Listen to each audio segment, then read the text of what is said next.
Be me, 34-year-old woman, married to David for 6 years, together for 9. We have a beautiful 4-year-old son named Oliver. Life is comfortable. We both make good money, nice house in the suburbs. But lately, I've been feeling like something's missing.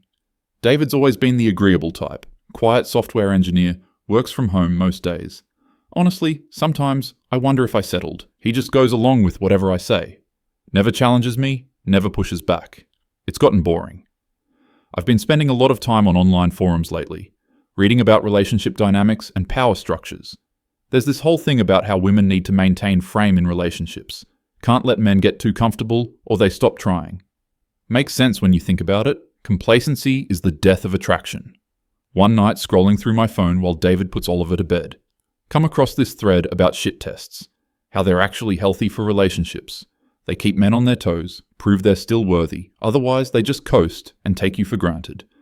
Reading dozens of stories from women who transformed their relationships this way. David comes downstairs and sits next to me on the couch. Oliver wants you to come say goodnight. Don't even look up from my phone. I'm in the middle of something. You already did bedtime. He just nods and goes back upstairs. See what I mean? No backbone whatsoever. Spend the next few weeks thinking about this power dynamic thing. Realize David hasn't had to actually work for my affection in years. He just expects me to be there. Expects his dinner, expects his laundry done, expects sex twice a week. Wait, no. I expect those things. Whatever. The point is, there's no tension anymore. No electricity. Decide I need to do something dramatic. Something that will shake up the dynamic. Make him realize he can't just take me for granted. Make him fight for me again, like he did when we were dating. Remember, he used to write me poetry. Used to plan elaborate dates. Now he just comes downstairs from his office at 5:30 and asks what's for dinner. This isn't what I signed up for. One evening after Oliver's asleep, I'm pouring myself a second glass of wine. David's doing the dishes because I cooked. Actually, I ordered Thai food, but I plated it, so basically I cooked. Suddenly it hits me. The ultimate test. The thing that will really prove whether he's still invested in this marriage. David, we need to talk. He immediately tenses up. Men always know when those words mean something serious. He dries his hands and comes to sit at the kitchen table. What's wrong? Take a long sip of wine for dramatic effect. I've been doing a lot of thinking about our relationship. He's already looking worried. Good, he should be worried. He's been coasting for too long. I think we need to establish some new boundaries and expectations. He nods slowly. Okay, like what? I need you to get a paternity test for Oliver. The look on his face is priceless. Complete shock, confusion, hurt, all mixed together. His mouth actually drops open. What? Why would you... Are you saying... Hold up my hand. I'm not saying anything. I'm saying that I need you to prove your commitment to this family. I need to know that you're invested enough to question things, to verify things, to not just blindly accept everything. He's staring at me like I'm speaking another language. But I don't understand. Are you telling me Oliver might not be mine? Take another sip of wine. This is actually going perfectly. He's already more animated than he's been in months. I'm telling you that a real man wouldn't just assume. A real man would want to know for certain. The fact that you've never even thought about it shows how complacent you've become. He stands up, runs his hands through his hair. He's actually pacing now. Haven't seen him this energized in years. This is insane. Oliver looks exactly like me. Everyone says so. Are you having an affair? Have you had an affair? That's not the point, David. Set my wine glass down firmly. The point is that you should want to know. You should demand to know. The fact that you're getting defensive instead of taking action proves my point. He stops pacing and looks directly at me. There's something different in his eyes. Something I haven't seen before. Let me get this straight. You want me to get a paternity test for our son. Not because you've been unfaithful, but because... What? To prove I'm man enough to question you? Yes, exactly. Finally, he's getting it. It's about respect, David. It's about not taking things for granted. Do you know how many men raise children that aren't theirs and never even know? Shouldn't you want certainty? I have certainty. His voice is quiet now, which is somehow worse than the yelling. I was there when he was conceived. I was there for every ultrasound. I was in the delivery room. I've been there every single day since. I don't need a test to tell me he's my son. He's missing the entire point. This isn't about biology, David. It's about you being proactive instead of reactive. It's about you taking control instead of just accepting whatever I tell you. Honestly, the fact that you won't do this simple thing proves that you've checked out of this marriage. He's quiet for a long moment. Then he picks up his keys from the counter. I'm going to go stay at Mark's tonight. I need to think. Perfect, actually. This is exactly the kind of reaction I was hoping for. He's finally feeling something. Finally having to confront the relationship instead of just existing in it. Text my friend Rachel while he's upstairs packing a bag. Just shook things up with D. He's actually showing emotion for once. She responds immediately. OMG, what did you do? Asked him to get a paternity test for O. 3 dots appear and disappear like 5 times. Finally, wait, did you cheat? No, obviously not. It's a power move, making him work for it again. She doesn't respond after that. Whatever. She's been in a boring marriage for 10 years she wouldn't understand. David comes down with a duffel bag. Doesn't even look at me. Just goes upstairs to Oliver's room. Hear him in there for like 15 minutes. Is he crying? Okay, maybe this was more effective than I thought. He leaves without saying goodbye. Pour myself another glass of wine. Feel triumphant. Finally took control of my own relationship. Finally stopped letting him set the terms through his passivity. Next few days are weird. David texts only about Oliver. Picks him up for a few hours each day. Won't come inside. Waits in the driveway. Oliver keeps asking where Daddy is sleeping. Tell him Daddy's on a work trip. My mum calls because David apparently called her. She's furious with me. What are you thinking? That poor man is devastated. Try to explain the concept of maintaining healthy relationship tension. You sound ridiculous. You have a good husband and you're playing games. She doesn't get it either. Her generation just accepted whatever crumbs men gave them. Week goes by and David texts me. We need to talk. Can your mum watch Oliver on Saturday? Finally, he's ready to have a real conversation. Knew this would work. Knew he'd come back ready to actually engage. Saturday comes. Mum picks up Oliver and gives me the coldest look. Whatever. She'll understand when David and I come out of this stronger. David arrives exactly at 2 p.m. He's wearing a button-down shirt. He never wears button-down shirts unless it's something serious. Good. He's taking this seriously. We sit in the living room. Notice he's got a folder with him, probably printed out information about paternity tests. Okay, so he actually did it. He actually took the initiative. This is amazing. The test really worked. So I've spent the last week doing a lot of thinking. He's using his calm voice, the one he uses for work presentations. I've talked to a lawyer. I've talked to my therapist. I've talked to my parents. Wait, a lawyer? Why would you need a lawyer? He opens the folder. Because you've made it clear that you don't trust me and you don't respect this marriage. And I've realized that you're right about one thing. I have been too passive. I have been letting you set all the terms.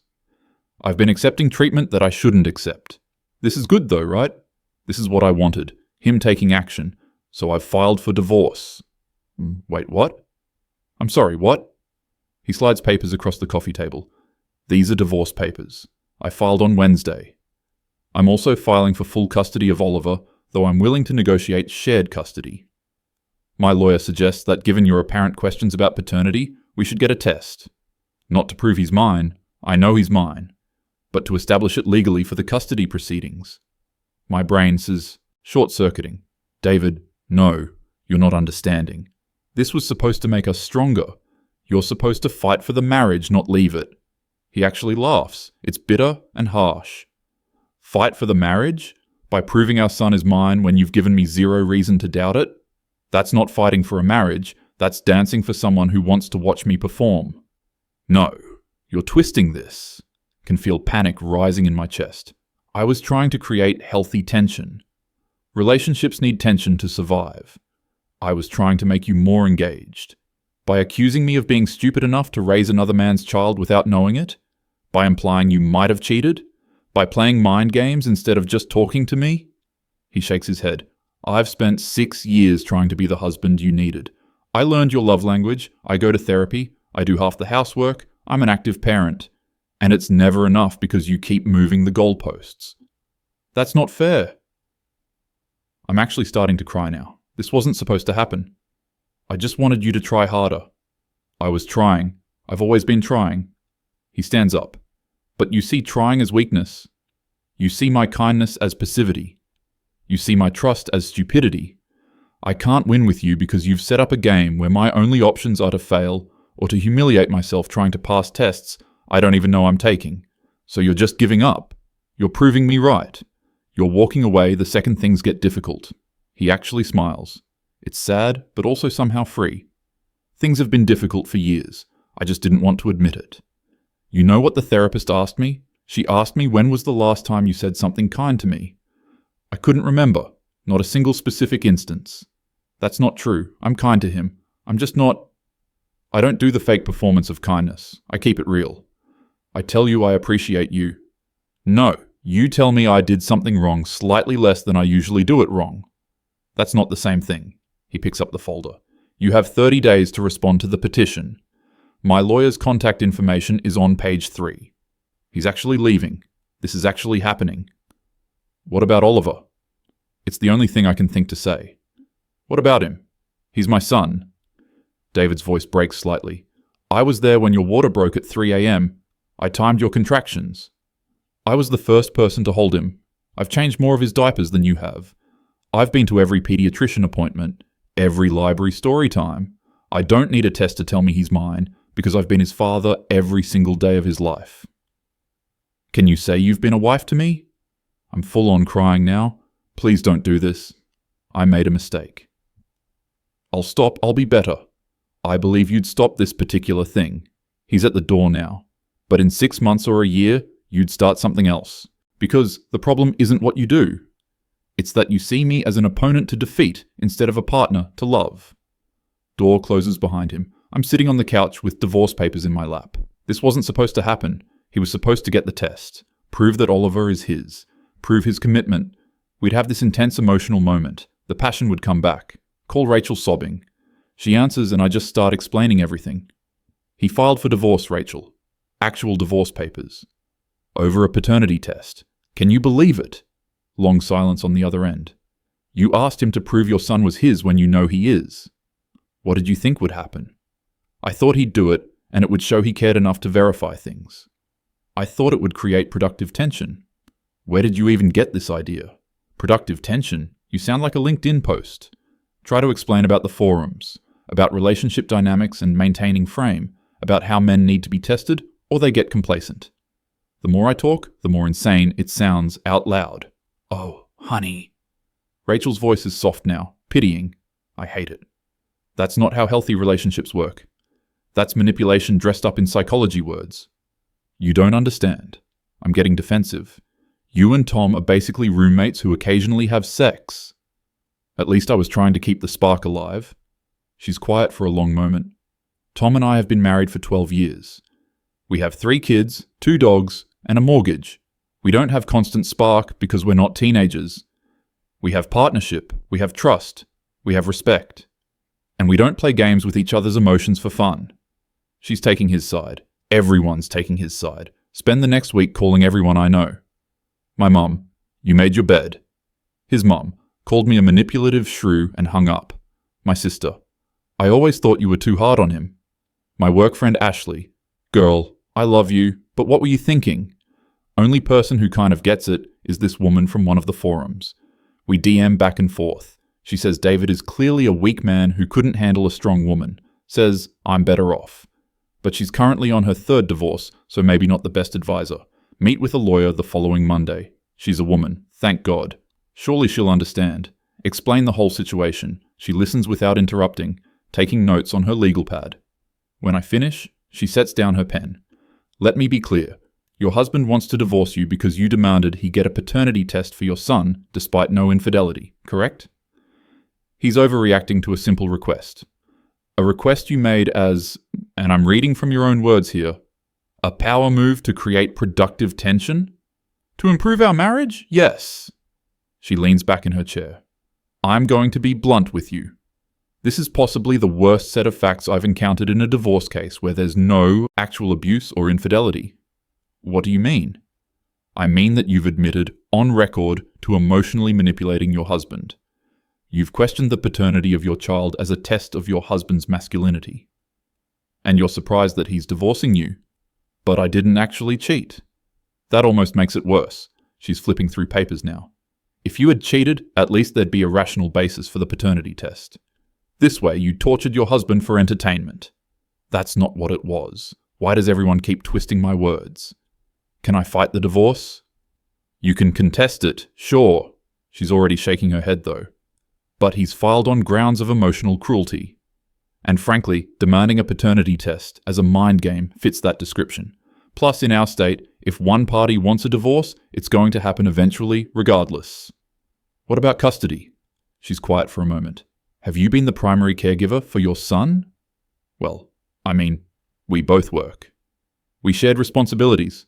Who takes him to doctor appointments? David. Who does school drop off and pick up?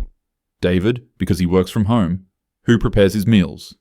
Mostly David. Who organizes playdates, birthday parties, clothes shopping? Okay, this is starting to look bad.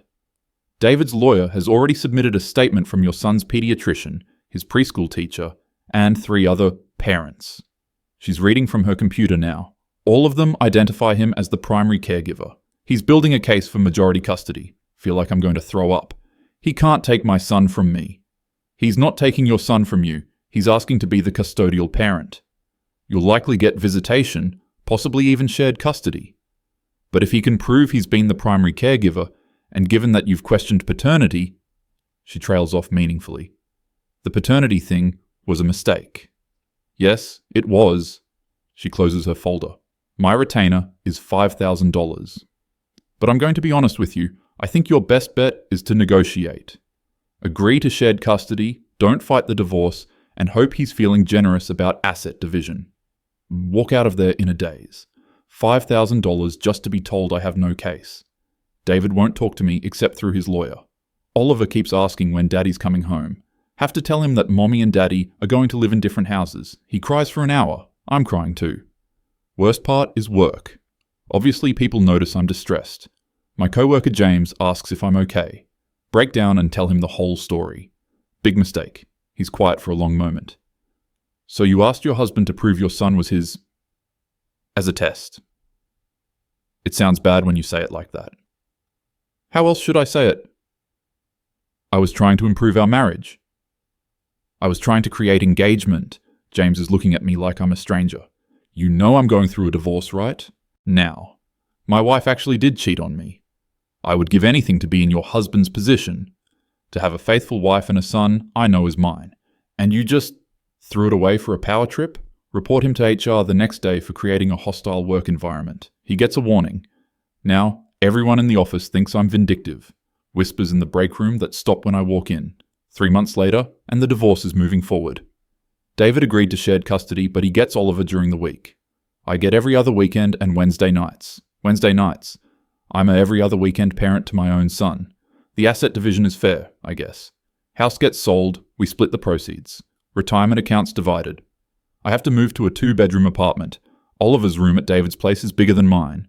Run into David at Oliver's preschool event. He's there with some woman. She's pretty, dressed casually.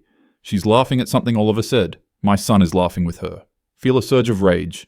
Storm over. Who is this? David's face goes cold. This is Amy. She's a friend. Amy. This is Oliver's mother. Not my ex-wife. Not even my wife. Oliver's mother. Like I'm just a biological footnote.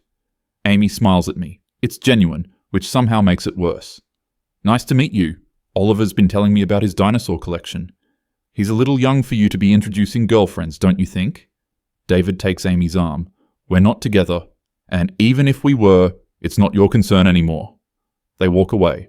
Oliver runs after them. Doesn't even say goodbye to me. That night, spiral down a rabbit hole on the forums again. Find the thread where I first got the paternity test idea. Reread all the comments. Notice something I didn't before. Most of the women giving advice are single, or on multiple divorces, or in relationships they describe as constant battles. Find one comment from back then that I dismissed. It said, "This is toxic behavior dressed up as empowerment. Just talk to your husband like an adult." It had been downvoted to hell. I had downvoted it, close my laptop and pour a glass of wine. My apartment is quiet. Oliver's at David's. He's always at David's. Get a text from my mum. Your father and I are taking David and Oliver to the zoo on Saturday. Not inviting me. Taking David. My own parents have chosen him in the divorce. Think about texting David, apologizing, explaining that I understand now, that I was wrong, that I miss him, that I miss us, Type it all out. My finger hovers over send. 3 dots appear. Wait, I didn't send it yet. Oh God, did I send it? Check and no, it's still in my drafts. He's just texting me randomly. Oliver's asking if he can bring his bike to your place for Wednesday. Is that okay? That's it. That's the whole text. Logistics about a bicycle. Delete my apology text. Respond, sure, that's fine. He hearts the message. Doesn't even write back. Sit there on my couch, in my empty apartment. Think about David sitting on this same couch 6 months ago, when I told him to get the paternity test. Remember the look on his face. Remember feeling triumphant. Wonder at what exact moment I ruined my life. Was it that night? Or was it earlier? Years of small cruelties that I called honesty. Years of tests that I called maintaining standards. Years of contempt that I called refusing to settle. Pour another glass of wine. Open my laptop again. Search for the forums. Hover over the bookmark. Think about all those women. Their stories of testing their men. Their stories of power dynamics and frame. Their stories of multiple divorces and custody battles. Their stories that all end with, but at least I didn't settle. Close the laptop. My phone buzzes. It's a photo from David. Oliver on his new big boy bike. He's beaming. David's hand is blurred in the corner, steadying the bike. Caption, first ride without training wheels. Thought you'd want to see. He's still thinking of me. Still including me. Even after everything. Type back. He looks so happy. You're a great dad. Stare at the message. It's the nicest thing I've said to him in years. The thought makes me cry. He hearts it, then, thanks, that means a lot. And I realize, he's not coming back. There's no grand gesture I can make, no test I can pass, no way to undo what I've done. I wanted him to fight for me, wanted him to prove himself, wanted him to work harder. Never occurred to me that I should have been doing those things for him. Finish my wine. Oliver's bike is in the corner, his room is perfectly set up, his favourite snacks in the cupboard, everything ready for Wednesday night. 1 night a week, every other weekend. That's what I traded my marriage for. That's what I get for being unwilling to settle. For demanding more. For testing instead of trusting. Sit in the silence of my apartment. Our apartment. My apartment. Think about David in our house. His house. Putting Oliver to bed. Reading him stories. Being there every morning when he wakes up. Think about him not having to deal with me anymore. Not having to pass my tests. Not having to prove himself. Not having to wonder what game I'm playing. Think about him being free. And realize that's what he wanted all along. Not to prove himself, just to be free. Pour another glass. It's my 3rd, or 4th. Lost count. Used to judge David for being passive, for being weak, for not fighting. Turns out walking away was the strongest thing he ever did. And I'm still here, in my empty apartment, having won nothing, having lost everything. Be me. 34-year-old marketing executive, single mother, every other weekend, still trying to figure out where it all went wrong, still sure it wasn't supposed to end like this, still wondering if maybe everyone else is wrong, still wondering if maybe I am. Finish my wine. Wednesday is 3 days away. I get my son for 5 hours. This is what winning looks like.